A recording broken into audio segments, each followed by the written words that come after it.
Hello, and welcome to Down the Fleece Hole. My name is Barb, and I'm coming from you from mid-Michigan, and I'm your host. So it's been a couple of weeks since my last podcast, and this is my second time trying to actually record this podcast. My first attempt, I forgot to turn on the speaker on the video camera, so speaker is on, and we are going to try this again. My first time when I tried doing this, I did feel like I was kind of a little discombobulated, so hopefully the second time through will come out a little bit better.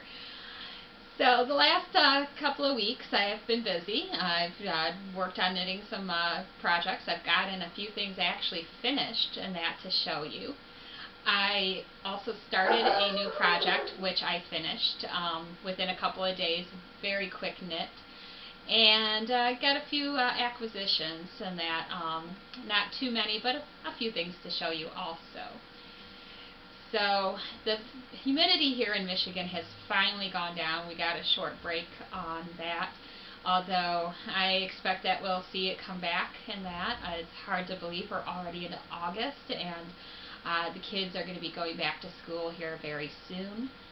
I know a lot of our schools here start, some of the schools start before Labor Day and then there are some that wait till after the Labor Day holiday. But all that's going on, and any of you guys out there that have kids that you're getting ready to send back to school, hopefully things are going well as you're preparing and doing all that school shopping. So, as I said, I have a few things that I have finished. On my last couple of episodes, I had shown you I'd been working on the Biophilia Shawl, which is a crescent-shaped shawl pattern that is by Mary Ann Mace, and it is available as a free download that you can find on lovecrafts.com. And my shawl that I was working on, I did it out of the Classic Elite yarn. They're Yuri, and the colorway that I used was Pansy. And so I finished my shawl, and it's, like I said, it's a crescent-shaped shawl, and that it's not exactly very deep. It comes down a little bit past the back of the shoulders and that, but it should make actually something that'll be nice for, you know, just kind of getting off the chill. And that, and this is actually, the design itself is dressy enough that, you know, if you were working in an office or if you were going out somewhere, you know, wearing, you know, like a sleeveless dress, this would actually go nicely over, and that if you were going out. And just to show you a little bit here, it's got some beads, some beaded work that was done on it. And I don't know if you can see it on the camera or not. There is some on the picot edge. There is beads that are at the bottom of that edge. And so this shawl used some techniques that were new for me and that I hadn't done before. And I got neighbors that are moving in across the street, and I think they got some people that are over right now helping to move some stuff, and the dog's hearing that, and so we might hear a little bit of barking. Hopefully she'll settle down. So yeah, the techniques that I was talking about. I've done cables and that before, and this did involve doing some cable work. I had lace that it did. The other thing on that, and some of what was new for me, was nups, and that where you have these gatherings of yarn, and that, and let's see if I can show you what that looks like. So, I'm sorry here. Okay, well, it'd help if I show you on the right side too. Alright, let's try this again. So, the nups, they're right here at the top of these crosses, and they run down along, and that, and what they are is basically in the stitch you do, you add in multiple stitches into one stitch, and so it's a knit yarn over, and that this particular nup, and I don't know, like I said, first time doing nups, so it might be different depending on the pattern, but this particular nup, basically what you did was you created 7 stitches into one.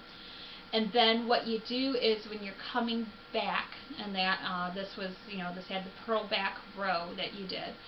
When you came back, you purl through all 7 of those stitches. So you created 7 stitches in one, and then on the way back, you create 1 stitch again. And it makes this little gathering of yarn.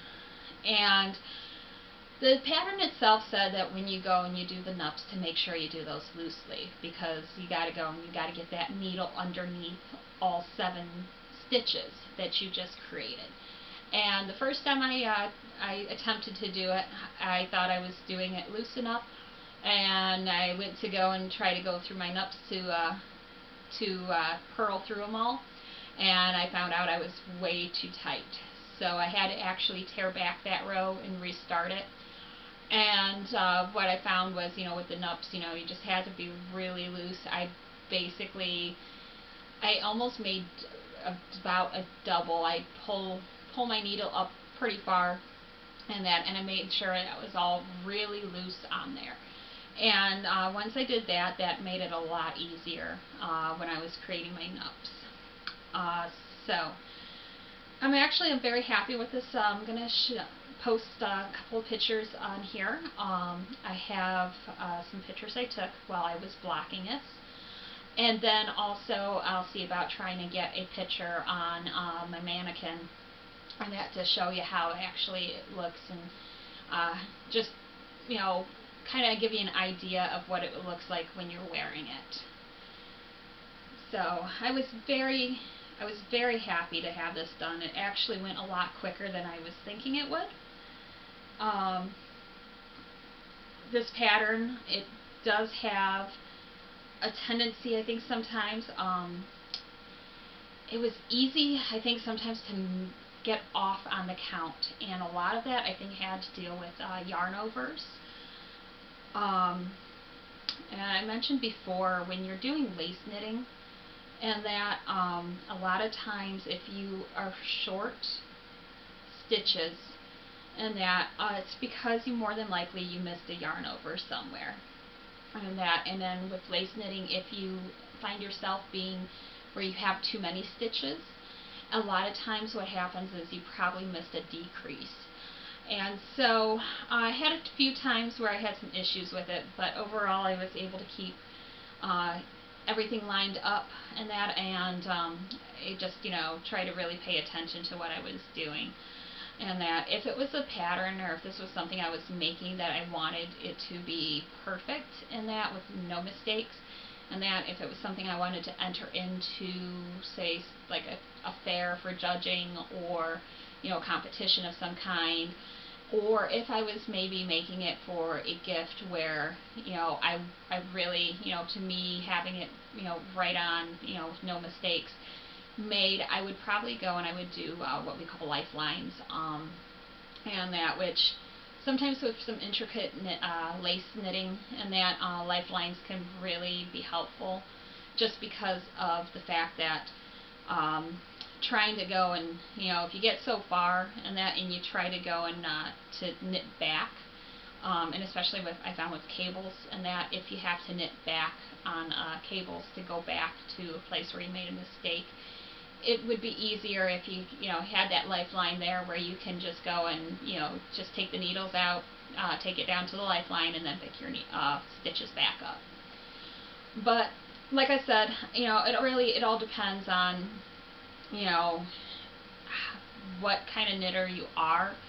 And for me, a couple of mistakes here or there, I don't mind, as long as my overall finished project still comes out looking okay. And that if it looks wrong, and sometimes, especially with lace, sometimes a little mistake can make a huge difference. So it just depends on where the mistake is, and how the pattern is. But this one is completed.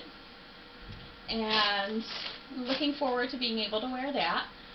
The other thing I finished was the socks that I showed you guys on the last podcast.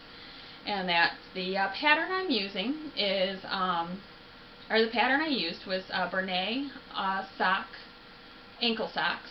It was a free pattern that was available on Mary Maxim, and I had finished the first sock, which is right here, and the yarn I used it was the Croy FX sock yarn, and the color was Cascade Colors. And I got a little bit of hair on here, and that I actually tried them out, wore them a little bit to make sure and see how they fit. So that was the first one I finished, and then I went and I got my second one. And I knitted these on US 1.5. I used my Chiago needles, and I did a magic loop knitting on this. And so this is my second one, and for whatever reason my gauge on this one turned out to be a little bit looser. It wasn't quite as tight of a knit. The sock still fits well. It's not too different from the other one, and that the foot itself actually is the same length, and that the only major difference that I ended up finding with it was, and you can see that here, is that my leg turned out to be a little bit longer on my second sock than it was on my first. So if I'm wearing these around the house, or I'm wearing them out, you know, with pants on where you don't see the sock tops, you're never gonna notice it. However, it is noticeable if you can see where the sock ends. And that these were supposed to be ankle socks, and I do find that they come up a little higher than what I would want for ankle socks. So if I was to do the pattern again, if I remember right, the pattern called for you to go and to knit for 5 inches from the top down, and then to go and to start the heel. And I think, you know, for a true ankle sock, what I would do is I would actually reduce that distance, and then start my heel sooner, and that would give me a more truer ankle sock. So I'm going to have to see how these wear for me, and that I have knitted socks a few times before, and I run into issues sometimes, especially while I'm wearing socks, as they stretch out. They get too loose and they fall down. They just don't, you know, or they start trying to fall off. And so my hope was, with going and knitting them on the 1.5 instead of, you know, traditionally doing them on a 2 US size needle, is that I would be able to keep these a little bit tighter so that when they stretched, that they would still fit and stay on. So I'll have to give these a try and that, wear them around a bit and see how they work. And then my third project that I finished up, I started actually this past week on Wednesday and finished it yesterday. And it is a little cowl pattern that I got a while back off of Raverly. It is a free pattern, and it's called the Escarpment cowl. And it is a bandana style type of cowl. That's the front. And then there's the back. And this still needs to get blocked, but I had some issues with the yarn.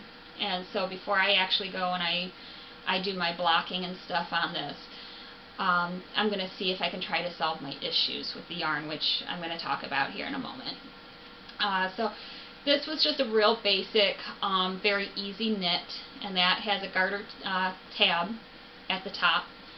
And you knit it as you would like a triangle, a top-down triangular shawl, and that with increases at the center and increases at the ends of your knit rows, and then you purl back on your even rows. And you knit it flat until it's long enough so that it can go over your head, and then you go and you connect it and you knit it in the round. And you continue just kind of this little pattern of what you were doing around the edge of it, continues with like an eyelet pattern, and that going down the back, and that which also helps go on to give it kind of that triangular shape at the back. And then it's finished off with a garter stitch ridge, and that around the bottom of the cowl. So this was actually very easy, and that I do need to block it. I think once I block it, it will fit nice, it will fit better. And that, because the problem I'm having right now is that my garter edge is coming up, and that, so you can kind of see here where it's kind of wanting to curl upwards, and that, and I think blocking and getting the tension, getting everything even out in the yarn itself will probably help that. So, as I was saying, I actually had some issues with the yarn. The yarn is some stuff that I won earlier this year off of one of my Facebook groups that I'm a part of. And the Facebook group is Sanctuary of Fiber Arts, or Fiber Arts Sanctuary of Sanity. There we go. And this was a prize donation that came from one of the members. And her site in that, let me grab the card. Okay.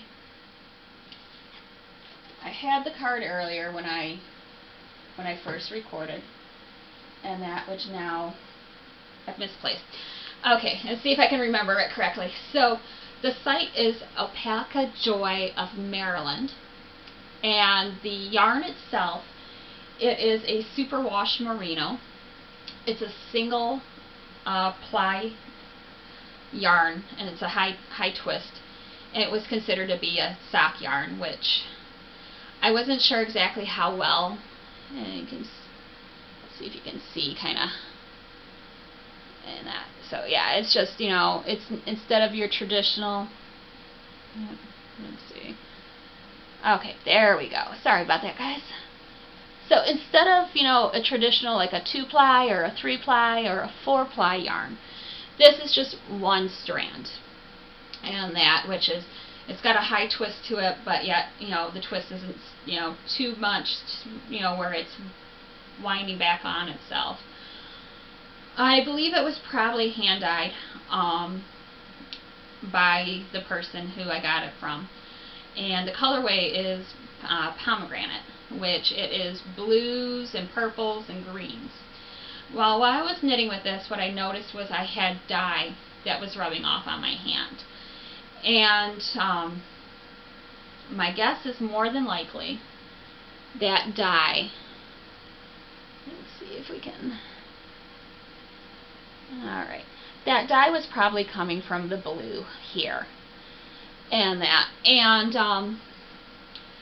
that, or it could have been coming from the green, depending on the color, the shades of the dye that the dyer used. But what can happen when you hand dye yarn, and that, and if you've ever gotten yarn before, or if you've gotten fiber and that for spinning, and you have dye that's rubbing off on your hands, there's a couple of things that can cause it. The first thing that can cause it is when the yarn or the fleece was dyed, is that they may have used a lot of dye, especially for a really super saturated color. And wool is able to pick up only so much dye. Anything, it's, you know, alpaca, llama, you know, any of those things. You know, the fiber itself can only pick up and hold so much dye. And then once that's filled, any excess dye particles that are in the bath or have been placed onto the fleece or the yarn, and that it won't soak in, it won't attach, and that's going to wash off. So it could have been that they had used, because the colors are so saturated, they're kind of like a jewel tone, it's darker colors. It could be that there's excess dye in that, which is just not going to set, and that will rinse out, and it's not going to change the hue or the color of the product, and that it's dye that it can't attach to anything. And cold rinses and that, multiple cold rinses and that usually will take care of it. The other thing that could have happened is when they actually dyed it, blues and that, turquoises, teals, those kind of colors, some of those they're well known for being hard to get to set correctly, and you have to really watch when you're using certain colors on what your pH of the dye bath is, or just even the pH of the dye if you're doing a direct dye and then doing like a steam for the set. But you have to watch the pH, you have to watch the heat. A lot of times they require a very high heat, and you have to make sure that it's in long enough so that it'll set. And so my thought is, what I'm going to try doing, and I'm going to try doing it with my leftover yarn first, is I'm going to do a low immersion bath, and that with white vinegar is my choice for acid for my dyeing, and that you can also use citric acid, and that, but I'm going to make sure that I get a low pH and that on my dye bath or my immersion bath, and in my dye pot I'm going to go ahead and I'm going to try resetting the dye itself, and that'll mean just going and putting it into a pot, bringing it up to heat. You don't want to have it boiling, but basically at a high simmer just below a boil is where, especially on some of those colors, is where you need to be. And then let it sit for about a half hour, 45 minutes or so. And then go ahead and turn off the heat and just let it stay in there, let it cool. And once it's cooled down completely in that, which more than likely I would leave it overnight, is to go ahead and then do my cold rinse and see how that works, and if I get any dye runoff from it. If I get dye runoff, I'll have to see how much there is, and that, because I'll still go and I'll try to do a heat set with the cowl. And big thing is as long as there's no agitation and that, it's not going to felt the wool, it's not going to ruin the item, and that just heat it up, let it simmer a little bit, let that dye, try to reset that dye, and that make sure it's set well, and that let it cool down, and then go ahead and do cool baths with it. So I'll have to figure that one out, and that try that and see what I can do, and see if I can get see if I can solve the dye issue, and that. So it was a little interesting. I didn't notice it until yesterday, and I was doing a lot of knitting yesterday, and all of a sudden I noticed I had just this discoloration on my hands, and with the darkness of it, I do think it's probably the blue that was causing issues. So I have continued to work on some of my other projects. I showed you guys my olive tree sweater, and I am continuing to make progress on it. This sweater, it's a design that is by Meiju KP, and it was a paid pattern that I had gotten back earlier in the year. And so it has a lace panel that is done on the back, and then the rest of it is just stockinette stitch. It uses some shaping up here at the neck and also at the shoulders, using wrap and turns. And then I've gotten probably, I would say, it's about 3 inches is what I've been able to get done in the last 2 weeks on this sweater. And again, as I've mentioned before, I do enjoy this sweater. I like with the lace panel on the back that it goes and it adds a little bit of interest to the knitting, and that's so that it's not too difficult where you have to really think all the time, but it gives a little added interest so that you don't get into the having the boredom of going and just doing stockinette stitch for an entire body of the sweater. And so I'm going to continue working on this, and still have some time before the fall weather really hits here in Michigan, and I'm hoping to have this completed so that I can actually wear it once it gets cool. The yarn I'm using for this is the Knit Picks. It's their palette yarn, and the color is the Verdant Heather. It's in a fingering weight yarn. It's not exactly a super soft yarn, but yet it's not too scratchy either. It's not real rough, so I think, you know, it should be fairly comfortable to wear. You know, especially with the lace panel, you know, it's going to end up having a, you know, camisole, you know, type top, you know, underneath it anyways. So anything, you know, skin-wise that might be really sensitive, you know, should be covered. I did get a chance to actually try this on, and it is fitting. The only problem was brought to my attention by my mom, which I think blocking will solve, is if you look at the top here, you can see kind of this little puckering up at the neckline. And I think blocking this, I do think is going to take care of that issue. I'm hoping so anyways, because otherwise I'd have to look at trying to tear down from the neck down and see if I can try to solve the issue. And this, I think, this is actually where the wrap and turns were, and I think a lot of that is probably because of those wrap and turns. And my thought is probably once I go and I get it blocked out and I get that tension evened out, I do think it'll actually go away. Okay, so we'll have to see what happens. Hopefully that does. But continue working on this, and hopefully I'll be able to have this off the needles soon. The other project that I started is I am doing a sock knit along on Are Unraveled in the Sock Knitters United group. And the sock pattern I decided to do was from Regia.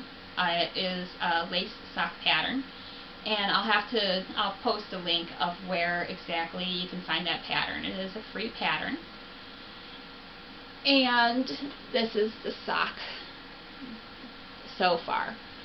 And I'm about almost done with the leg of the sock, and I'll be getting ready to do the heel hopefully pretty soon.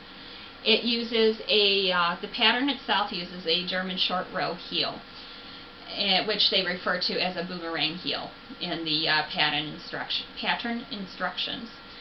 And because of the fact that I haven't done a whole lot of sock knitting, and I haven't, you know, done a lot of, you know, different heels and know which works best for me, I'm going to give that boomerang heel a try and see how it works, how it fits. And that way, you know, I can try some different patterns, some different styles. And once I get an idea of what works for me, you know, I can always change out my heels and, you know, use a heel that works.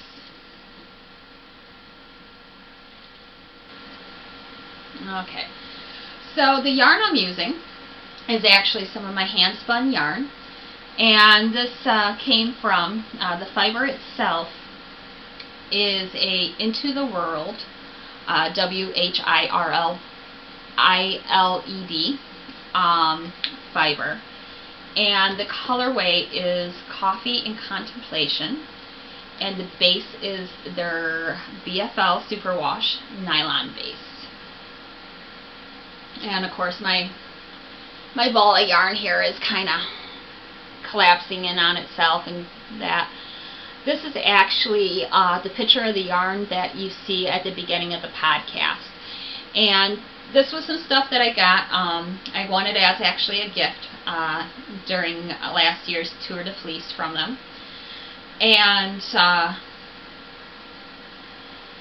I spun it up on my Silly Salmon spindles and that, and I don't know. I have to see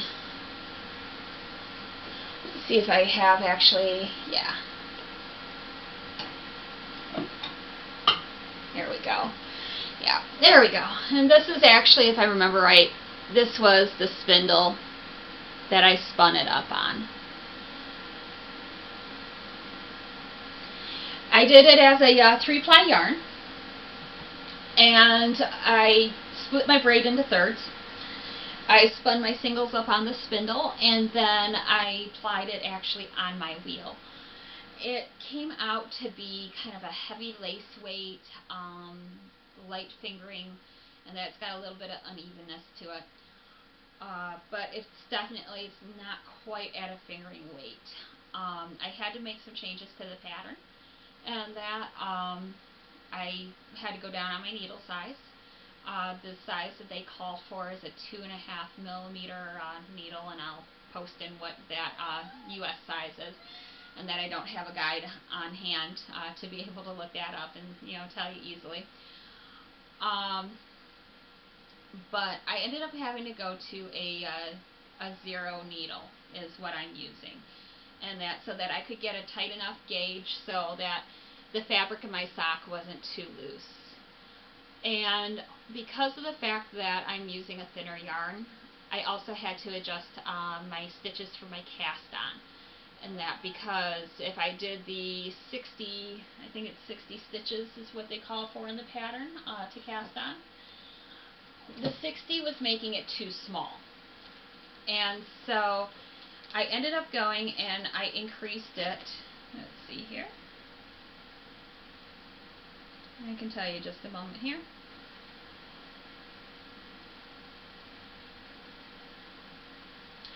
Okay, yeah, their instructions say to cast on 64 stitches, and I casted on a total of 74 for my cuff. And then I ended up actually having to go and increase when I got into the leg, because it uses a 14 stitch repeat on the lace, and I was a 16 stitch repeat on the lace, and I think I was 3 or 4 stitches too short. And so what I did was when I got into the leg and that over a gradual space, I ended up going and I increased. Because as you get into the pattern a little bit later, and this is a free pattern, and that you get to where there is a section that is very much needed in that to continue on the lace. And so I ended up going and I've been working on those, and I'm hoping to actually get the heel turned before the end of the week here and get that the first one finished. I got this knit along started about I think a week ago, and it goes for 3 weeks. So I'm hoping to be able to get my socks knitted and that before the end of this knit along. So far the pattern has been working out pretty well. It's a little bit confusing, I thought, kind of how things were written, and that, so you did definitely need to kind of take a little time before you started knitting and actually read through it, and just make sure you understood everything that they were calling for and that. But so far it hasn't been that difficult, and looking forward to seeing exactly how my socks turn out. And then the other thing that I need to actually start working back on is my Vampire Whine shawl. And this is the shawl here. And this one I am at the point where I've been working on the edging for it. And it is a pattern that is by Mmario. And his patterns are available. They're free on Raverly. But there is also a group that he had set up that mainly it was for doing test knitting. But they have been allowing other people still to join. And I'll post a link in that so that if you're interested in looking for any of his patterns, pretty much everything, and that the files were also available on, I think it's an IO group, but I'll post a link for that. So this is my vampire Whine shawl that I have been working on, and I'm about halfway through. It's a circular shawl. I'm about halfway through on my edging, and it's a knitted on edge that you do.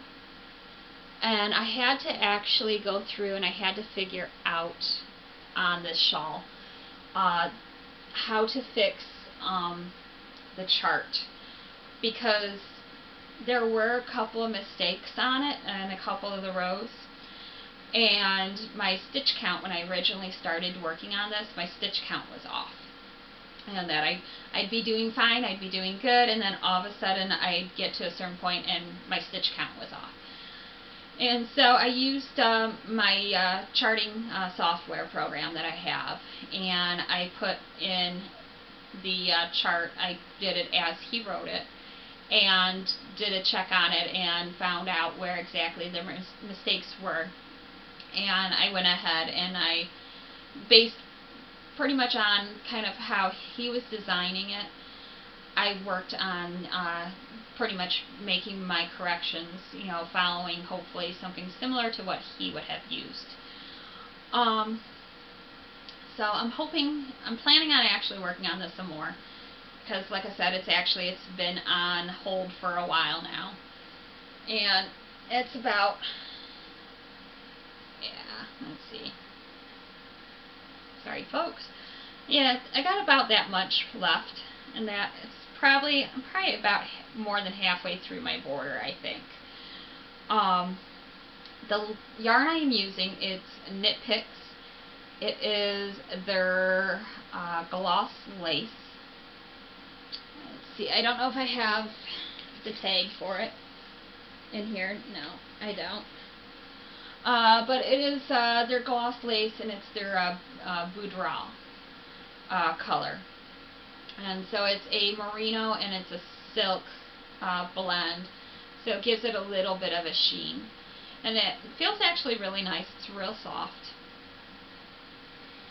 So that one I need to get back out and going. Alright, so that finishes up actually the things that are on the needles now. And let me see, I'm just checking time to see how far. Okay, yeah, we're into a new file, so hopefully I didn't have anything get cut off too bad. I'm going to be working on starting up another project, and the one I'm going to be doing is going to be a color work. I had mentioned before that I wanted to try to venture into that. There is my autumn leaves sweater that I want to do. That involves a color work, like a Fair Isle style on the yoke.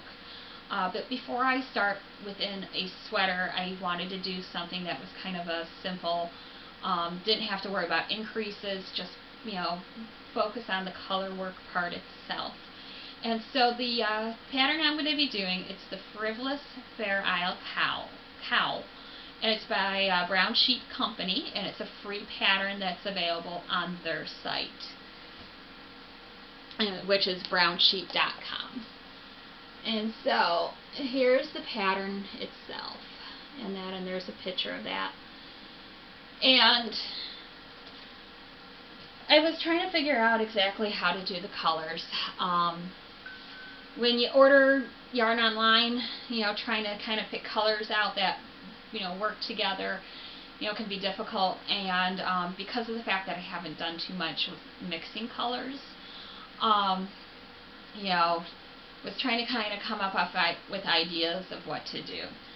And so I ended up going, and last weekend they were having a sale on lovecrafts.com where you bought 10 balls of yarn, of selected yarns that were involved in the sale, and you got 40% off of all of them. And so the pattern calls for a DK weight yarn, and these are the colors I decided to do. I'm doing, it's a blue and then kind of like an oatmeal kind of color. And I figured that this should be, should have enough contrast to it, go along well, and kind of give my own little element to the pattern instead of just going with the colors that they selected. So this is going to be my next project I'm planning on. And this yarn actually is really nice. Feels nice, feels soft. It is, let's see, it's an anti-tickle. It's a Merino Blend DK Superwash. And it's King Cole is who it came from. And that, which is, looks like it's a UK based actually yarn. So we're going to be working on that and starting that out. And then also I ended up going, and during the sale, and along with that I also had I had a coupon for an introductory coupon for, I think it was 15% off. I picked up some sock yarn and that because there's really not a whole lot, it's kind of limited on what you can find around me local, and I wanted an opportunity to kind of knit with some, some nicer sock yarn and try some different things out. So I ended up picking up some sock yarn, and I'll be doing some different socks with those. I got some bets by Manos del Uruguay, Allegoria. So that should make some interesting colorful socks. I got some from Plymouth Yarn Company, Happy Feet.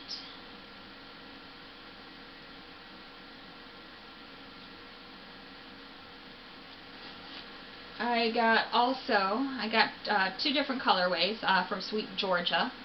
It's in their Bulletproof.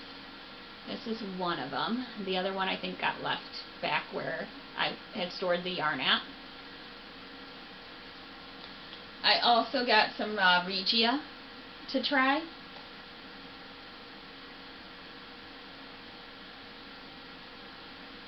And paint box. This one is going to be really interesting, and it'll end up having to be done as just a basic stockinette yarn, or just a stockinette stitch, just a vanilla sock.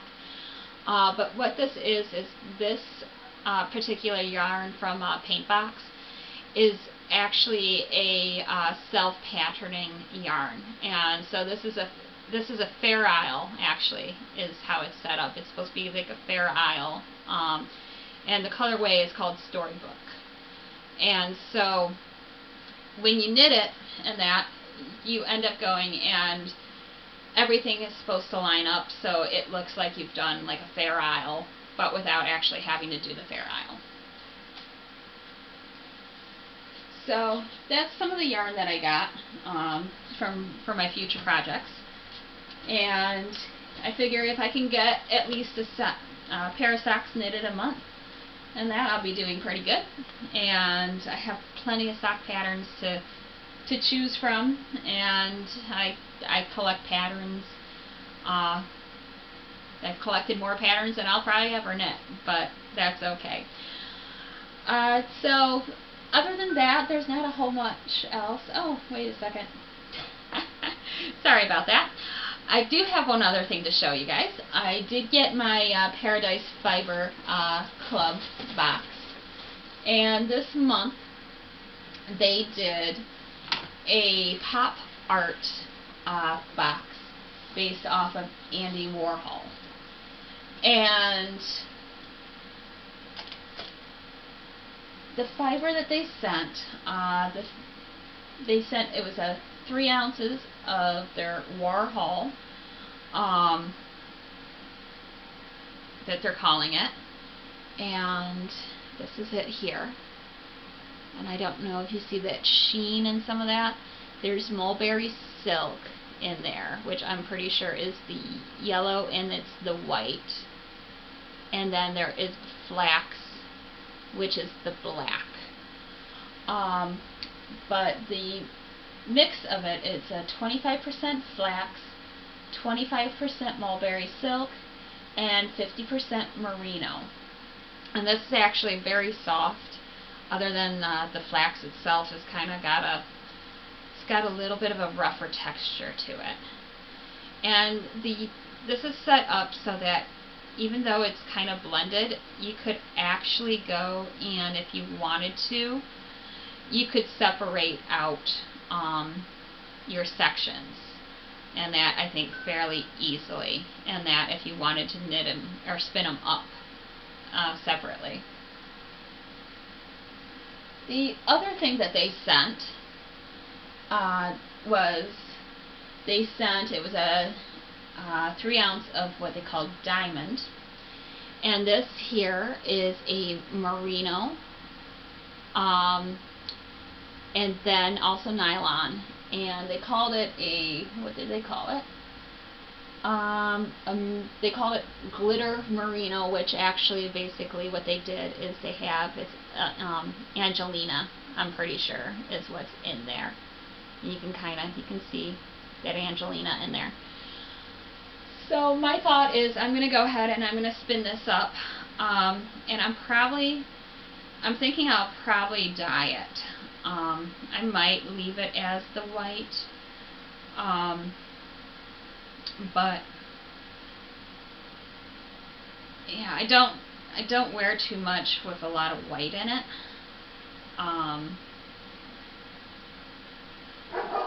But yeah, I'll have to try it out and see. I'll spin it up first, see how it looks, and then maybe just try a little, test a little bit out on the dyeing, and that the Angelina itself, that'll stay, but color, put some color to the merino, and that.